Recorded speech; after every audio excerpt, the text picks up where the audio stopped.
বৃষ্টিটা হওয়ার পর আমাদের খাবারের দিকে লক্ষ্য করতে হয়েছিল। খাবারগুলো প্রায় নষ্ট হয়ে গিয়েছিল। খাবার আমাদের কাছে এমনিও অনেক কম আছে, বেশিক্ষণ চলবে না এই খাবারগুলো। তাই আমি ভাবলাম যে আমার চলে যাওয়া তুমি উচিত। ভাবছো এক্ষুনি বেরিয়ে যাবে? হ্যাঁ। যেটা ভালো মনে হবে, তুমি চাইলে এখান থেকে বেরিয়ে যেতেই পারো। হ্যাঁ, এক্ষুনি। তাই ফেস্টিভ্যাল নিয়ে আর হাক করে ও এখান থেকে বেরিয়ে টাটা গেল। সবাইকে।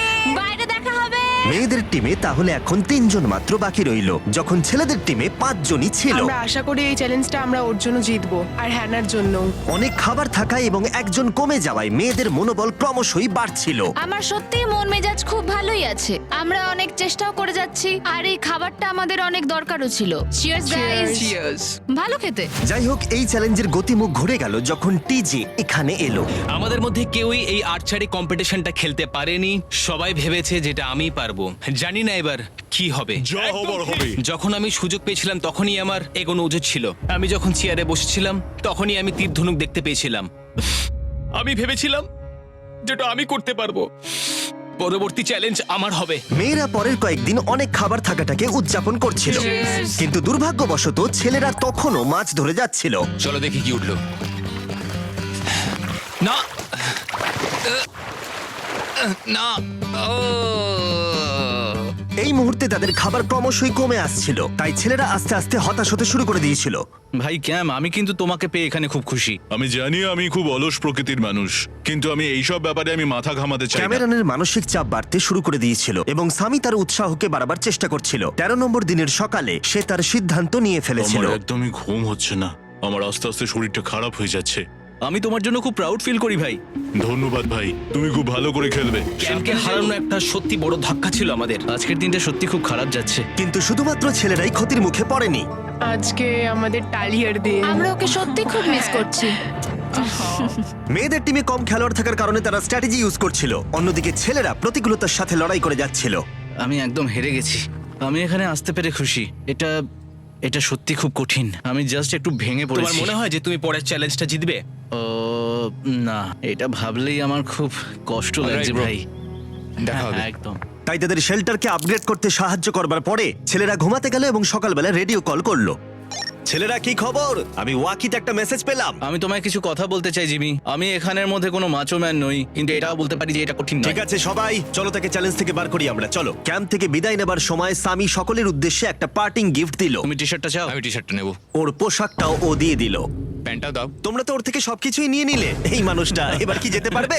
তুমি এখন যেতে ও পারো। এখন আগের মতোই শেরপা, তার মানে হলো অফিসিয়ালি এলিমিনেটেড। কল ওকে এখান থেকে নিয়ে যাও। তাহলে তোমরা এখন 3 জন। ট্রেনটা কি কন্টিনিউ হবে? দুদিন পরে কি সংখ্যাটা 1 হয়ে যাবে? একদমই না। চ্যালেঞ্জের 2 সপ্তাহের মধ্যেই অর্ধেক প্লেয়ার লিভ করে গেছে, আর সময় যত এগোচ্ছিল পরিস্থিতি ততই খারাপ হচ্ছিল। আমি ট্রাকটাকে দেখলাম যেটাকে তুলছিল। আমার প্রথমেই খুব হিংসা হলো। আমি জানি না শেষ পর্যন্ত থাকতে পারবো জশ কিনা। কুইট করবে বলে প্রায় সিদ্ধান্ত নিয়েই ফেলেছিল, কিন্তু ঝড় আসার সাথে সাথে পরিস্থিতি আরো অনেকটা খারাপ হয়ে গেল। ও ও ও বৃষ্টি শুরু হয়ে গেল। শান্তিতে ঘুমানোর জন্য মেয়েদের ক্যাম্প অনেকটাই উপযুক্ত ছিল, কিন্তু অন্যদিকে ছেলেদের ক্যাম্পটা এই বৃষ্টিকে আটকাবার জন্য একেবারেই উপযুক্ত ছিল না। আমি এইভাবে সবকিছু শেষ করতে চাইনি। এই মুষলধারে বৃষ্টি অনবরত প্রায় 2 দিন ধরে চলল। আমার রেইনকোটটা পুরো ভিজে জবজব করছে, আমার পেটটা পুরো ভিজে গেছে এবং আমার প্যান্ট পুরো একেবারে ভিজে গেছে। আমার মনে হচ্ছে আমার কুইট করা দরকার। এখানে বৃষ্টি একটু আগেই থামলো, আর ফেডরা আমাদের সবার জন্য কিছু ব্রেকফাস্ট তৈরি করছে। আমি বিফ স্টু বানিয়েছি, ভালো খেতে। আমার মনে হয় ছেলেরাও খাবার এনজয় আমার করছে। মনে হয় একদম নয়। ব্যাড নিউজ, আমার হাতে আমার শত্রু কামড়েছে, পয়জন আইভি। এটা সারা শরীরে ছড়িয়ে পড়েছে এবং এটা খুবই পেইনফুল। আমার মনে হচ্ছে আমার বোধহয় এখানে সময় শেষ হয়ে এসেছে। আমরা ছেলেদের থেকে অনেক ভালো স্পটে আছি, হ্যাঁ, হতে পারে। আর আমি তোমাকে বলছি যে আমরা এই খেলাটা জিতবই।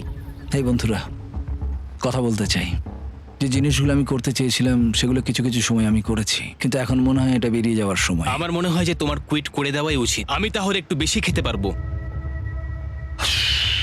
হেই, আমি যশ, আমি মেন্স ক্যাম্প থেকে বলছি। আমার মনে হয় আমার বেরিয়ে যাওয়ার সময় এসেছে। এবং সবার আশঙ্কা সত্যি করে যশ বেরিয়ে গেল। যশ, তুমি ভেতরে ঢুকে চলো পড়ো। কার্ল, আমাদের বেরিয়ে পড়া দরকার। আমার এটাই মনে হচ্ছে, সত্যি কথা বলতে আমার নিজেদেরকে আরো স্ট্রং মনে হচ্ছে। আমাদের কাছে টিকে থাকার মতো যথেষ্ট খাবার রয়েছে। এবার আমাদের সব চ্যালেঞ্জগুলোকে জিততে হবে। এটা একটা সাহসী কথা, তাই চলো সেটাকে পরীক্ষা করে দেখা যাক। আজকের দিনটা কি চ্যান্ডেলার? শুক্রবার। এটা ডে 20, তার মানে হলো এবার সময় সেকেন্ড চ্যালেঞ্জের। অ্যালার্ট অ্যালার্ট, ক্যাপ্টেন চুজ করো এবং তাকে ব্রিজে পাঠাও। এটা সহজ। একটু পরেই দেখা হচ্ছে তাহলে। আচ্ছা ঠিক আছে। আমি ওকে দেখাতে চাই ও যাই করুক না কেন ও কখনোই জিতবে না। যেহেতু তোমরা দুজনেই গতবার আসোনি, আমি এটা পরিষ্কার করে বলে দিতে চাই যে এই মাঝখানটা পেরোবে সে এলিমিনেটেড হয়ে যাবে। তার ফলে তোমাদের টিমের $5,00,000 জেতার সুযোগ হাতছাড়া হয়ে যেতে পারে। চ্যান্ডলার, তুমি কি মাঝখানটা মার্ক করতে পারবে? হ্যাঁ ঠিক আছে, আমি করে দিচ্ছি। হ্যাঁ, সেটাই করো। Hello, hi. দেখা করে খুব ভালো লাগলো। আমারও। আমাদের পুরো টিম তোমাদেরকে $50,000 অফার করছি যাতে তোমরা এক্ষুনি খেলাটাকে ছেড়ে দাও। ও আমার মনে হয় তুমি ভয় পেয়ে গেছো আর তাই জন্য তুমি আমাকে এটা অফার করছো। কেউ কি টেনশন অনুভব করছো নাকি? আমরা তোমাদেরকে ডে 33 তে দেখবো যখন সব খেলা শেষ হয়ে তুমি যাবে। তোমাকে এই সময়টা দিচ্ছ বুঝি? আমি তোমাকে দিচ্ছি এই সময়টা। আচ্ছা ঠিক আছে। তোমরা দুজনে সত্যি খুব ভালো, আর দুজনে বেশ সুন্দর কূটনৈতিক আলোচনা করছো। হ্যাঁ চলো এবার শুরু করা যাক। সুতরাং যেহেতু ঝড় এই চ্যালেঞ্জে তোমাদের শেল্টারগুলোকে নষ্ট করে দিয়েছে, তাই তোমরা নিজের এই টেন্টের জন্য লড়াই করবে। এই টেন্টগুলো হলো খুব শক্ত এবং ওয়াটারপ্রুফও। বর্ষাকাল আসছে তাই এটাকে খুব শক্ত করে আটকানো হয়েছে। তুমি কি এরকমই কিছু চাইছো? হ্যাঁ মানে আমি এটা নিয়ে নেব কারণ ছেলেরা যদি এটা পেয়ে যায় তাহলে ওরা খেলাটা ছেড়ে দেবে। হতেও তো পারে তারা থেকে যেতে পারে। হয়তো। ও এটা খুবই ভালো। এটা ডিসিশন নেবার সময়। সুতরাং এটা লাস্ট চ্যালেঞ্জের চেয়ে আলাদা, কারণ তোমাদের দুটো দলই টেন্ট জিততে পারে। আমি ওই তাঁবুটার মধ্যে থাকবো। আমি ওই দিকটায় গিয়ে ভালোভাবে বসবো। তোমাদের যেটা করতে হবে সেটা হলো নিজেকে এলিমিনেট করা। ও জুলিয়া যদি এটা করে তাহলে আমরা দুজন আলাদা হয়ে যাব। এটা খুব কষ্টকর। যেহেতু মেয়েরা প্রথম চ্যালেঞ্জটা জিতেছিল, তাই আমি চাই তুমি ডিসিশন প্রথমে জানাও। না জুলিয়া, একদম না। তুমি কি নিজেকে এলিমিনেট করতে চাইবে যাতে তোমার টিম ওই টেন্টটাকে জিততে পারে? আমি এই টেনটাকে নেব। ওয়াও, ঠিক আছে। এখন মনে হচ্ছে যে আমি পুরোপুরি একা হয়ে গেলাম। আমার বিশ্বাসই হচ্ছে না এটা তুমি করে ফেললে। এবার কিন্তু তোমার পালা। কোনটা বেশি গুরুত্বপূর্ণ, তুমি নাকি ওই টেন্টটা?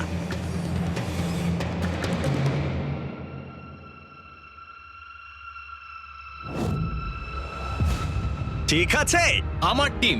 বেরিয়ে আসার জন্য ধন্যবাদ। Thank you. এটা একটা পাগলামি। দাঁড়াও দাঁড়াও দাঁড়াও, এটা আবার কি হলো? আমার একার পক্ষে জেতা মনে হয় খুব কঠিন হয়ে যাবে, খুবই কঠিন। তবে এটা ঠিক যে আমি ওর বেরিয়ে যাওয়ার আগে ওর সাথে দেখা করতে পারছি। এটা পুরোপুরি 100% রেন্ট প্রুফ নয়, তাহলে কম্পিটিশনটাই শেষ হয়ে যাবে। আমার পুরো মুডটাই একদম খারাপ হয়ে গেল। ব্রিজে ফিরে ফেডরা যখন তার নতুন টেন্টটাকে পরীক্ষা করছিল, টিজে তখন পিছন থেকে গোপনে সেটা ইনভেস্টিগেট করছিল। ভাই এটা হতে পারে না। আর যেটা সে পেল সেটা তাকে অবাক করে দিল। খুবই অদ্ভুত যে একজনকেই পাঠিয়েছে এই টেন্টটাকে তোলার জন্য। এবার আমি জানতে পারলাম যে একজন মহিলাই বাকি আছে। ও আর বেশিক্ষণ টিকতে পারবে না। আমাকে এই খবরটা প্যাট্রিককে গিয়ে দিতে হবে। প্যাট্রিক, তুমি জেগে আছো? আমি ওখান থেকে দেখে এলাম আর একজন মাত্রই বাকি আছে। সেই বাকি আছে যে তোমাকে ফার্স্ট চ্যালেঞ্জে হারিয়েছিল। আমাদের কাছে খাবার কম আছে, এবার শেল্টারটাও কম তুমি আছে। এরকম বললে আমার মনে হবে যে আমি ভুল সিদ্ধান্ত নিয়েছি। তুমি টেন্টটাকে প্রেফার করবে নাকি আমাকে? টেনটাকে। টিজের জন্য দুর্ভাগ্যের বিষয়, ব্রিজে সে যে গোপন তথ্য পেয়েছিল সেটা কেবলমাত্র ছেলেদের পরিস্থিতিকে আরো জটিল করলো। ও ড্রাই শেল্টারটাকে প্রত্যাখ্যান করেছিল। কোন ধরনের মানুষ এমন করে? টিজেই করতে পারে। ও যদি সেদিন টেনটা নিত তাহলে সব